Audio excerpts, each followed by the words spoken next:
all. Marvin here from Blacktop Banter. Really quick, just wanted to talk about the 800 Pavement Network. As you can see, we have some lettering there, lettering on our other truck over there, lettering on this truck here. They all say 1-800-Blacktop. We've been using the 1-800-Blacktop number here for the last couple of years. It's really been exceptional for us as far as making things click with our branding, and now that we're in another state, those area codes are together. It's worked out fantastically for us. The other thing is that 800 Pavement Network has other advantages. There's group discounts on a lot of the products and materials that we use within our industry. We're part of over 300 different, see that one? Over 300 different contractors that are now using these numbers all over the country. That's combined over $2 billion in gross profits. So if you've been thinking about it or you're curious about it and you're like, well, no, should I or shouldn't I? DM me, message me, or reach out to 800 Pavement Network. You can find them online through their website. You can call 1-800-Pavement and you'll get them as well. They'd be happy to run you through kind of the advantages and everything else that we've been taking advantage of here at Wiscote and Dubuque Asphalt Maintenance, and how it can benefit you as well. Once again, if you're curious about it at all, you can always DM me. So yeah, 1-800-Blacktop. You can DM me or message me or email me through the podcast or Wiscote or wherever as well. I would love to talk to you about how it has helped us.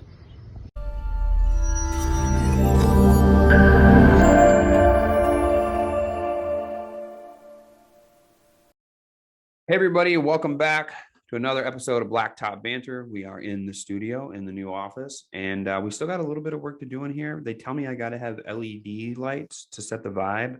Apparently that's what all these successful podcasters are doing, and one day I want to be a successful podcaster. So the LED lights apparently are going to shoot me over the top. But we do have a little bit of soundproofing to do, some of that stuff, and we'll get there. But I'm very excited because we have our first three-peat guest. And you know, I'm going to stop counting him after this one because he's pretty much just become my buddy, and we talk and have conversations and visit once in a while now and stuff too. So I'm excited for that. Spencer Boyd is back. Spencer, tell the people a little bit who you are, because almost everybody that listens knows who you are by now, but we get more new listeners by the day, man. Yeah, Spencer Boyd. I race in the NASCAR Truck Series. I've been driving the number 12 truck, and stay tuned to see what I'm driving in 2023. And love the paving industry, seal coating. So yeah, it's been a fun relationship and getting to know you over the years. Dude, we've had a good few years here, man. Like, we've got to know each other a little bit. I actually got to come down and take a look at Young's Motorsports asphalt here this year. Yeah. Okay, we'll just skip over that one, and, and we'll go. We're good. Tearing up the asphalt. Yeah, that's right. I kind of wonder that sometimes, right? Like, I kind of wonder that sometimes. Like, some people where they're like, dude, we're literally gonna, you know, it's like buying a brand new work truck. Like, it don't quite make much sense, right? But Right. you're like, well, all right, but the internals function, that's all that matters, I guess. And that's kind of like what happens with some of these pavements. Like, we get places and they're like, no, dude, we park heavy equipment here. We're doing burnouts on them. We're beating it up. Like, we don't care. As long as there ain't a pothole and there's not insurance liability, we're okay. Like, all right, well, very cool. It is what it is. But yeah, we were able to get down there, and dude, like, you had it was a big year, as not just like the fact that you are competing in a super high level sport, but just Spencer Boyd himself. Like this was a year. This was a year where I watched Spencer Boyd become Spencer Boyd. I mean, dude, things change this year for you, my guy. Yeah, it's fun, man. Moved out of the shop and got my own place now, and girlfriend moved here. So it's been a good year, 2022, and it's crazy that it's coming to an end. And then our off season's pretty short, so it's the grind continues. Yeah. I mean, it's I always wonder that too, right? About short off seasons. Like, you sent me some snaps Christmas, and you're like, it's November, it's early November or late October, like, there's already Christmas decorations up. I'm like, hey, Yeah. like, if we have a short off season, I think that's like sometimes I think our counterparts, right, our family or our significant others or whatever, like they know we have an off season and they have our attention and they have us there, so they want to like make the best parts as long as they can, like while they have us there. We're like, all right, man, whatever happens, good food and everything else. But you slimmed down this year. I slimmed down this year. Like Look good. dude, we've been working on that too. Like we probably only ate the lean parts of the turkey, I'm thinking, right? For Yep. Thanksgiving and over Christmas dinner. Uh, dude, so I mean, there's a lot of new stuff went on this year for yourself and for us here and everything else as well. But there's been some like new things happening in the truck series too this year.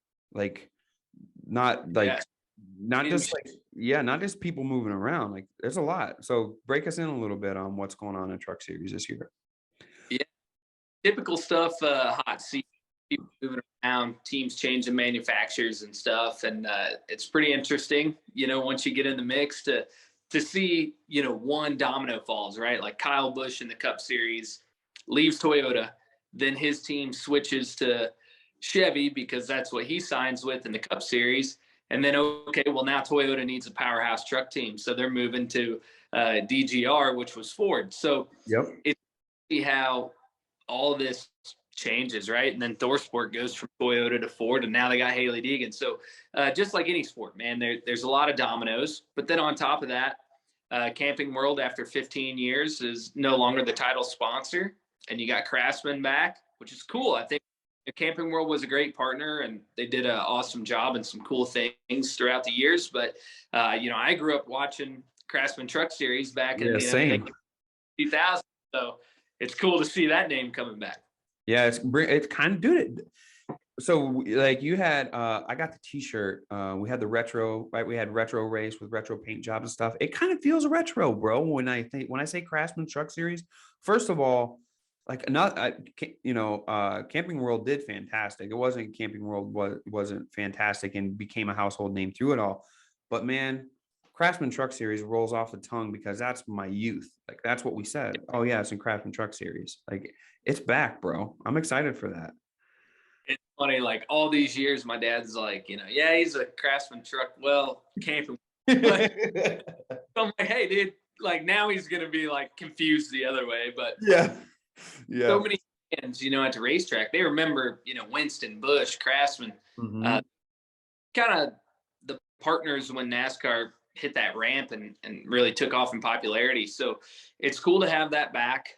Craftsman looks like they're doing some really cool stuff. Like used to win a toolbox. You got your normal trophy at the different racetracks, but then you got this cool toolbox at the shop, and that's what's cool, right? It gets people hype within the shop. They want that. They're like, we need that toolbox with the Yeah. paint.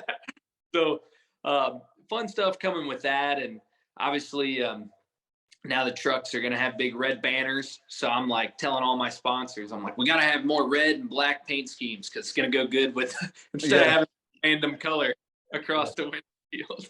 Yeah, man, it's nuts, bro. It's what I like is you'll get new things, right? Like that. And um like one of the bigger surprises for me was Haley Deegan going to ThorSport was just like, oh, all right, because that's kind of where our cross of besides where the actual asphalt meets the tires of the trucks, that's Yeah. where our industry crosses to as well is with Thor Industries and ThorWorks and ThorSport being as that's and the owner is a huge asphalt industry owner and then has that team as well. I mean, it's very interesting to see the seats move around and how big of an impact does that really have? I mean, um, not so much the seats moving because that does have an impact, of course.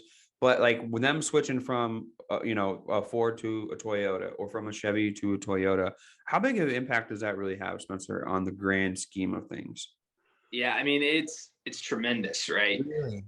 Obviously, teams have alliances with the manufacturer for engineering support, wind tunnel time, and not every manufacturer uses the same wind tunnel, right? So, when you change manufacturer, you're dealing with new people. You're dealing with obviously a different set of body panels and things like that that are obviously going to change. The chassis itself is the same, right? Like Right. so a truck that was a Toyota at one time, you can just cut the front nose, rear bumper, kind of like half of the front fenders off, and rebrand it to a new manufacturer. But the aero platform is going to change. They're supposed to be pretty consistent, but there is uh, little nuances between, the Ford uh, is really boxy, right? Yep. And Chevy's real slayed back and seems more sleek. Huh. And then, Toyota is just that big square, Oh man. yeah. But they do different things to make them in the wind tunnel more similar. But there's always going to be one that has the advantage, and then every 2-3 years, a new one arrives to the top with that little bit of an advantage. But like you said, all those changes, it's people, right? So you're still trying to accomplish the same goal. Typically, those top teams, Thor Sport, KBM, those guys, they're going to have the same resources, Mm-hmm. but right, and success has a lot to people. So you're going to see, a ripple effect. Dude, chemistry, right? It's the chemistry. Like that's what changes was when you change people is the chemistry, and especially when you have a sweet sauce, right? And then all of a sudden you're like, all right, all right, all right, and then they're like, well, yeah, but we're mixing this. Yeah, yeah, oh yeah, they're mixing this up. They're mixing. I was like, well, all right, all right, all right. We'll find something else. We'll find some new chemistry, I guess. But that was kind of interesting to me that you touched on the resources, right? Like the resources within the manufacturer, how that's advantageous or disadvantage or an advantage one way or another. I wasn't expecting that. I was expecting of, hey, here's the frame, here's the motor, here's the body, and have a good one. Thanks for putting the name on it. But yeah, that's interesting, man. I never really went down that route a little bit before with you, I guess, asking that question. There's a lot. Go ahead. There's a lot of that goes on, whether it's sponsors, things like that, but even with the manufacturer, right? So some of these teams own dealerships. Some of these teams own aftermarket upfitting for trucks like Thor Sports. So, they are able to bring something to the table when they switch manufacturers. They're able to show different revenue streams, kind of like what we talked about before we jumped on camera. So, that's a big part of what makes a race team successful is where they can get those income streams. Dang, man. Yeah, I never even thought about that, bro, until you just brought that up. What does that do? So the deals, I'm guessing, go, which this might be out of our realm. Like I have no clue. We do have sponsors here and sponsorship deals. I know you do. You're with yourself as well, but I don't know how it goes on the race team or anything like that. But I'm guessing it works similarly the same way with like hood space would work, or the front part of our podcast, right? Where we have this spot and you could be this spot, X amount of dollars, or who wants it, right? Like this much or that much. I'm guessing it works like that somewhat. Am I right about that in that regard, as far as whether you drive a Chevy or Ford or Toyota or a Honda Ridgeline? Right. Right. They talk about Honda getting in racing all the time. And I'm like, okay, so if it's a truck, is it going to be a Honda Ridgeline? This could be man, brutal. Tailgate, that little dip in it. But that helped with the wing. But it's funny that you talk about that. I mean, the manufacturers really, the resources they come with are tools and things like that, right? There's not a truck series, there's not as much dollars being transferred as people think. At that Xfinity Cup level, there's definitely, more coin. Look at the truck series, it's mainly truck team can only have so many employees, right? Like to make it make sense. So when these manufacturers have 10 engineers on staff, it's like, okay, well, this manufacturer only has 5. So, if we go this route, we have more resources. I got you. And the people and the know-how and wind tunnel time. Do they make a play for that? Do the manufacturers make a play for that? Like, do they, like, at the end of every year, are they have a representative calling over like Youngs and being like, hey man, this is what we could do for you this year? For sure. They do, really, man. That's crazy to me, bro, that they do that. I guess, I don't know, man. See, that's the thing, bro. When you're outside looking in, it makes you wonder about that type of stuff. But yeah, I mean, I guess it makes sense. I mean, here's the thing, right? and you hear me talk about this a lot, and you do a great job of it with social media and content creation, is it's branding, right? Like at the utmost, it's branding. So if you can have the majority of the amount of trucks out there in some sense regard, your name is going to be spoken the most. You're going to get on the most camera views, right, on TV or on social media or wherever. So I guess it makes sense really to make that before. Right. And every manufacturer kind of has their own kind of method. And, you know, the method is like Toyota, they want to win, right? Yeah. Toyota, we don't need to have the most trucks. We want to have the most competitive trucks. So they're chasing that avenue. And Chevy obviously wants to win as well, but Chevy's kind of been that State. factor that's like, we want to have the most. Yeah. We want to have, like, we want, Chevy has over 50% of the field in pretty division. So that's kind of their thing. Like, hey, we got our teams that win, but we want a majority of the field. Yeah. And then Ford is super selective of, Ford has the least amount of teams. Mm-hmm. With the amount of people they have, they, less teams, then less people, they can focus on that. It's not like they're spread thin. That's crazy, man. They have 2 or 3 guys for 10 teams. They have 2 or 3 guys for 2 or 3 teams. So yeah, it's like business, man. It's all business, bro. It's the same thing here where we're like, we want to be the artisan seal coat company that gets the super high margin. So we go after these clients. Like, we don't want to just do all of it. I don't have enough time in the day. And then I'm going to be getting low end jobs too. I want the high end stuff. Like, we think that way. And then you have other contractors like, no, we just want to do the majority of it. Like, I want to do volume. I want to do all of it. Yeah, man. That's not There's a way to do it all, right? But at some point, efficiency, someone's going to prevail. Who was efficient? Let's be honest, bro. I'm at the roulette table. I'm more like Chevy, and I probably bet more than half the numbers like an idiot. And I end up walking away with the same amount of money, if not a little less than when I went to the table with. Like, if I probably would have been more tactical, I might have hit it big if I really would have been figure out what the hot numbers were. But for some reason, I can never figure that game out and figure out which one I should just bet red. It sounds like this year, and then just let it ride and see what happens and play the odds in my favor some. But yeah, I guess it is what it is. But yeah, if you're by a roulette table and I'm there, don't ever follow whatever I'm doing. I probably do the opposite of it. Is probably the best bet. No. But you are going to be by me. Like, you're going to be by me pretty soon. Like, this year for sure, Milwaukee Mile got added to the schedule. Crazy, man. Crazy. That's nuts. Historic track, one of the oldest in the United States. Oh, yeah. Cool track, super flat. So super flat, short. I'm excited. Yeah, it's going to be common. Definitely a door banger. And what's funny is I didn't even realize this. The guy that was writing my press release was like, hey, man, I was doing a little research. And the week you were born in 1995, June, the first truck race that happened after you were born was Milwaukee for their first ever truck race. So who is this guy?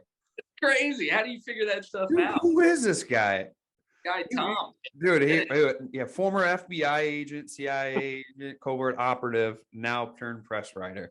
Right. I don't even know what I ate for dinner last night. I don't remember. No, Tom, what did I have for dinner? Oh, yeah, that's right. Oh, Tom. Yeah, it was good. That's right. That's right. Tom, where's my car keys at? Was it anything like that? That's nuts, man. Yeah, I mean, Milwaukee Mile, like, I can remember being a kid, right? Ken Seth from Cambridge here, and dude, a legend around these parts, right? To come from here and do what he did.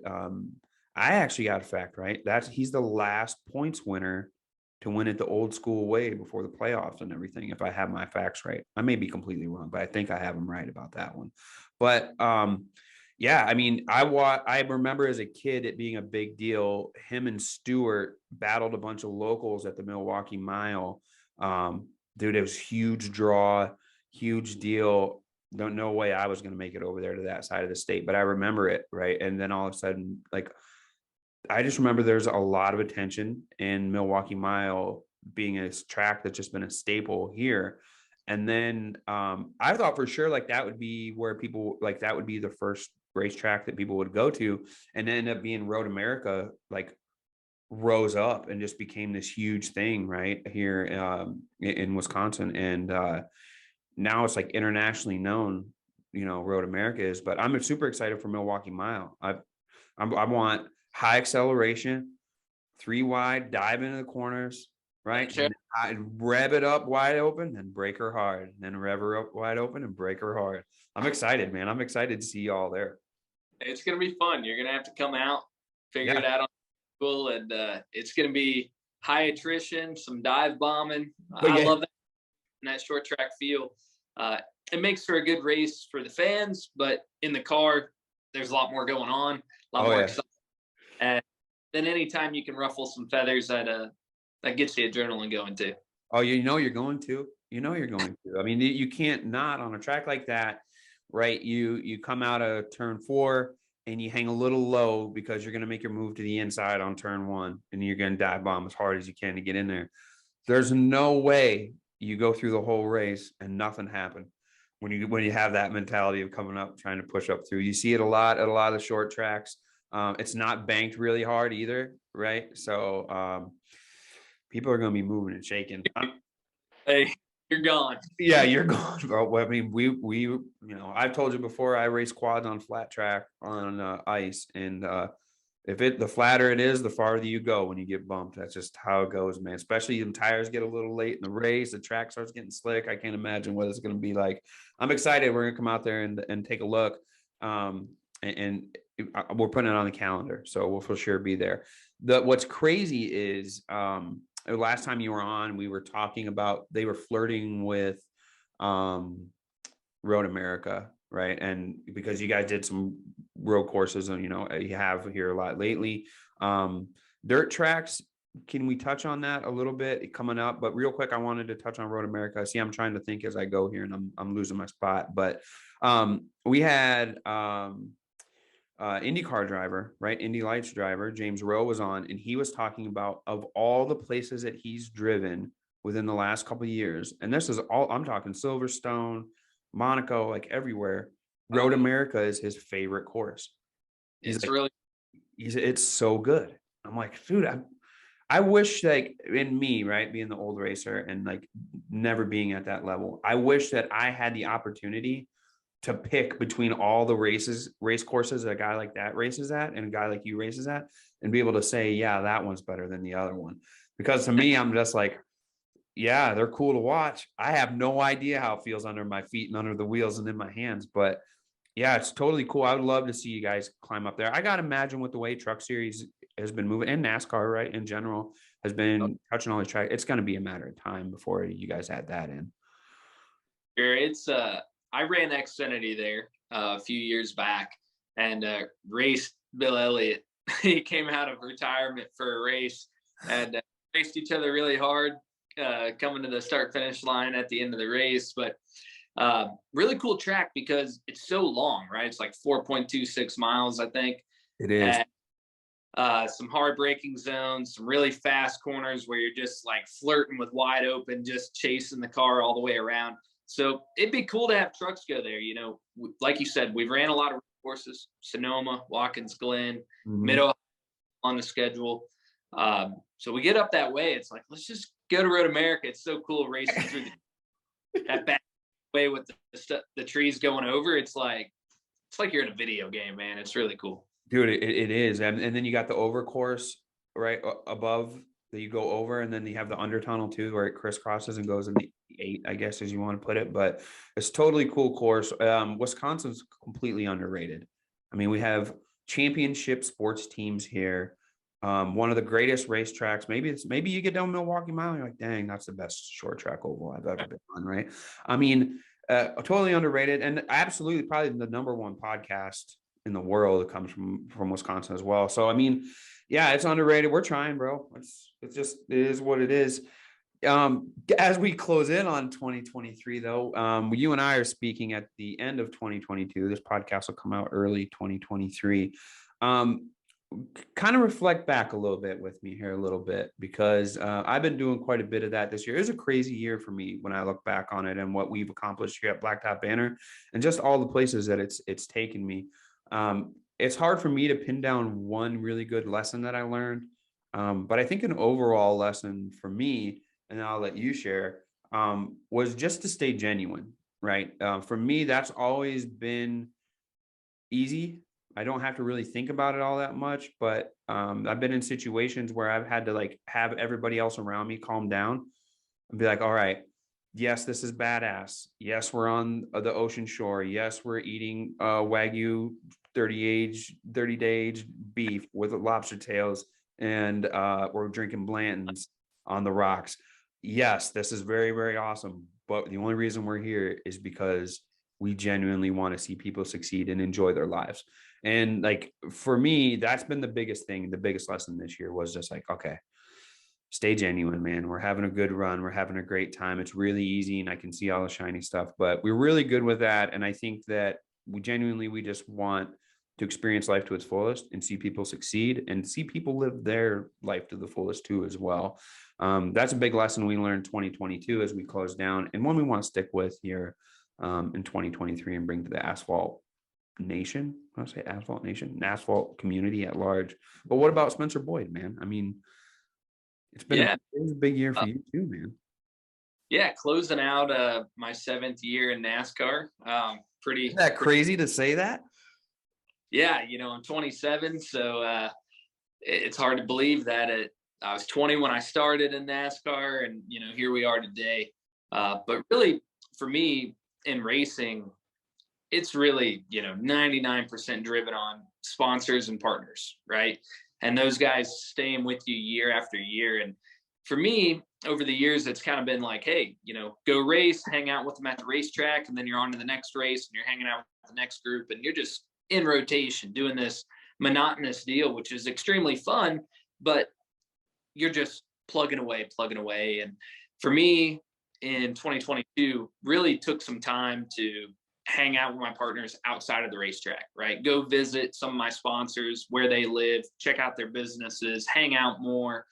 Did a couple of vacations with some guys. And through that, you're able to really connect and learn more about business and learn from them of how I could be a better person on the racetrack, better businessman, better person in life. These guys and gals, that partner in different companies, they're so successful in different industries that there's so much you can learn from them. So I'd say for me, the lesson was just opening up, not feeling like you know it all, and take the opportunity to learn from those folks that are a little more accomplished than you are. So what you're telling me is Spencer Boyd became a man, right. What's crazy, right? I think about how many people just want a year, just maybe one race. Just get me to a race in NASCAR, right? And you've had 7 years, man, and we're going into another one. And it's just I think it's in attribution to what you just said, right? Being very good businessman, being genuine. We all know there's days when you don't want to go to work, like you just don't, right? And there's days, especially after long days, when somebody's like, all right, Marvin, you have your meeting here at 7 p.m. tonight with so-and-so and so-and-so and so-and-so. And I'm like, okay, this should be fun, right? And I think it's one of your attributes, man. You're naturally good at it and you adapted really well. A lot of guys just want to go fast, but you being a student of it has helped out quite a bit. One thing that I like to use you as a resource for is picking your brain about asphalt at different locations and different times and different places. Yeah. We're going to be closing in on, when this podcast drops, Daytona 2023. We've talked about it a lot before, you and I, about it being the Super Bowl and being the one. I don't know that we've ever spoken about the pavement there in detail and what it does. I'd like to touch on that as we're closing in on it here coming up. When you think about the asphalt at Daytona, what's one of the first things that comes to your brain? And then what do you tell us about it? Tell us about the attributes of it when it comes to your tires meeting the track. Yeah. Well, first thing that comes to mind with Daytona and the pavement is smooth. I mean, that track is whatever it is, right? It's either the weather or something like that. Being in Florida, it doesn't age near as quickly as most of the racetracks we go to. Yeah. Super smooth. it's been around for a long time, obviously had many repaves, and track doesn't settle. So there's no like, a lot of these other tracks are built on, they're not as, some of them are built like Charlotte on a landfill. Yeah. So it settles and creates this cool character, but extremely bumpy. And every year the track seems to be a little bit different. So Daytona, super smooth, doesn't wear out tires. It's not really an abrasive asphalt, which is nice because as you're doing 200, 195, 200 mile an hour, tires start getting hot, starts getting a little slicker. You throw that onto a more abrasive surface, that's pretty sketchy. So Talladega is a little more aggressive and abrasive than Daytona. So Daytona, you can be a little bit more relaxed. The car's not going to jump out from you as likely, but. Yeah, that's one thing I was wondering about is what happens right over time is the more it's in the sun and in more weather, the more it oxidizes and it actually becomes harder, right?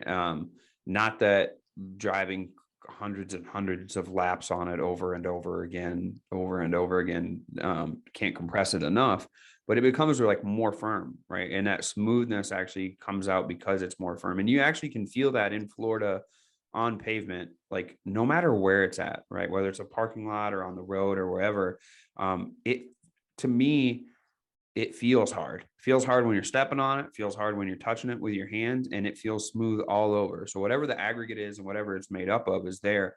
I can't imagine with these tires at that temperature, at that pace, that they're not just smoking, right? When you're coming off there. It's I mean, the tires are over 400 degrees, right? I mean, it's hot, and you think hours of racing and that sort of thing, it would really start to peel it up. And that's not really the case there. There's some other tracks that seem to pull like North Wilkesboro, some of these really old places, they got cracks, it's kind of peeling up. Then you throw that hot tire on there and it's like just peeling up. Yeah, it wants it. More pavement, which those tracks are really typically they're shorter tracks, right? And heavy power, so you get more tire spin. You're not going to spin the tires on the pavement at a Daytona or Talladega.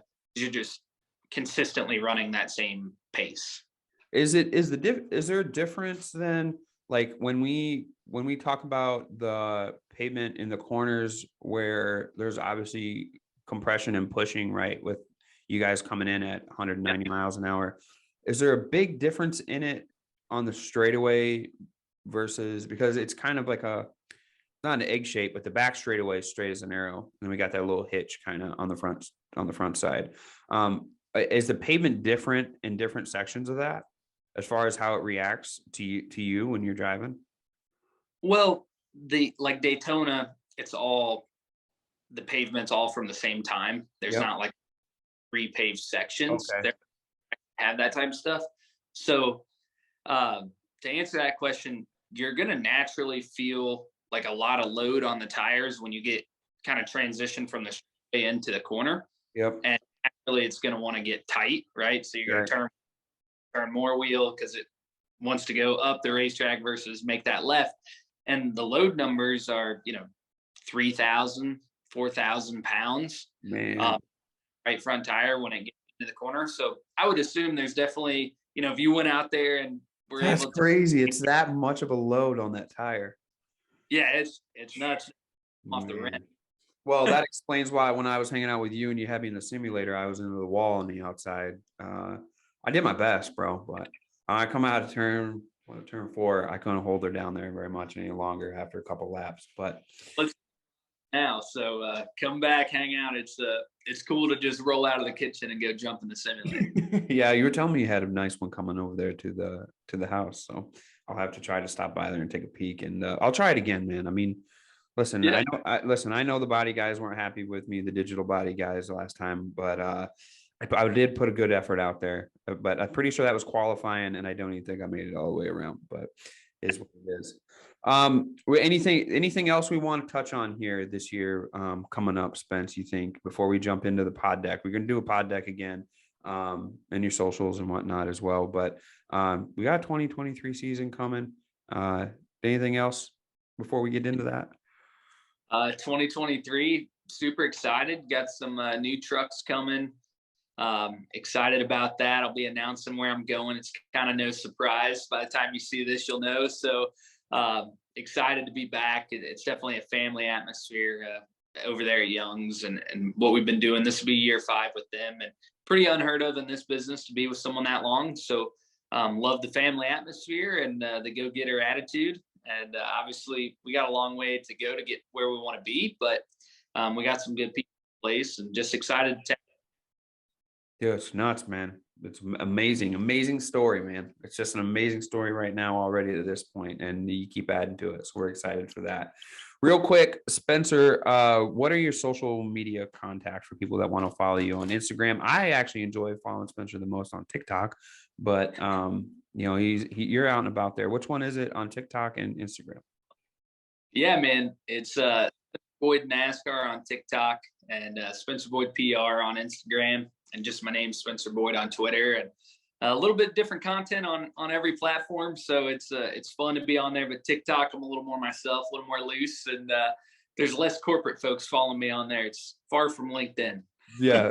Oh yeah, that's definitely true. I definitely notice when we do our stuff together and I tag you on LinkedIn, the people that comment and share and like it are completely different than when we do something on TikTok or whatever, whenever we post a podcast split or you and I together on there. But I enjoy the skits, man, like the creativeness, the sponsors that you have, and how you do such a good job bringing their names and titles and what they're about into the skits.